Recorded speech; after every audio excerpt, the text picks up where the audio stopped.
అలాగే పెద్దలు రాష్ట్ర కార్యదర్శి మా భాస్కర్ రెడ్డి గారి ఆధ్వర్యంలో ముఖ్యంగా ఇక్కడ ఐవారు స్థానంలో మా రవీంద్రన్న మా కృష్ణన్న నాయకత్వంలో ఇక్కడ ఉన్నటువంటి సర్పంచ్ నింబోలు మంజులమ్మ గారు, అలాగే మా ఎప్పటి నుంచో మా శ్రేయోభిలాషి మా అన్న నారాయణ అవకాశ నారాయణ ఈరోజు ఇక్కడ పార్టీలో జాయిన్ అవ్వడం, నిజంగా తెలుగుదేశం పార్టీ జాయిన్ అవ్వడం నిజంగా సంతోషంగా మేము మనస్ఫూర్తిగా ఆహ్వానిస్తున్నాం.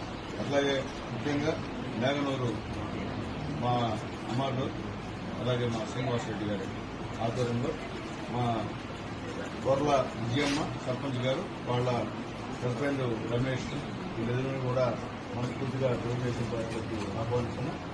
సంతోషం. ఎందువల్లంటే ఈరోజు ఈ రెండు అంటే మేఘనూరు ఐవారపాలెం సంబంధించినటువంటి సెగ్మెంట్లో సర్పంచ్ ఇద్దరు కూడా తెలుగుదేశం పార్టీ అభివృద్ధి కార్యక్రమాలు అలాగే ఆఫీస్ కూడా ఈరోజు పార్టీ చేయడం నిజంగా చాలా సంతోషంగా ఉంది. ఈ రోజు నుంచి కూడా ఇరువురు సర్పంచులు మా కుటుంబ సభ్యులుగా భావిస్తాం. అలాగే వాళ్ళ సర్పంచ్ విషయాల్లో మా వంతు ఖచ్చితంగా పూర్తి సహాయ సహకారాలు మనస్ఫూర్తిగా అందిస్తామని చెప్పి కూడా వాళ్ళకి తెలియజేస్తూ వీళ్ళందరినీ కూడా ఇక్కడ పార్టీ చేస్తున్నట్టు మా తెలుగుదేశం పార్టీ నాయకులందరూ కూడా పేరు పేరున ధన్యవాదాలు.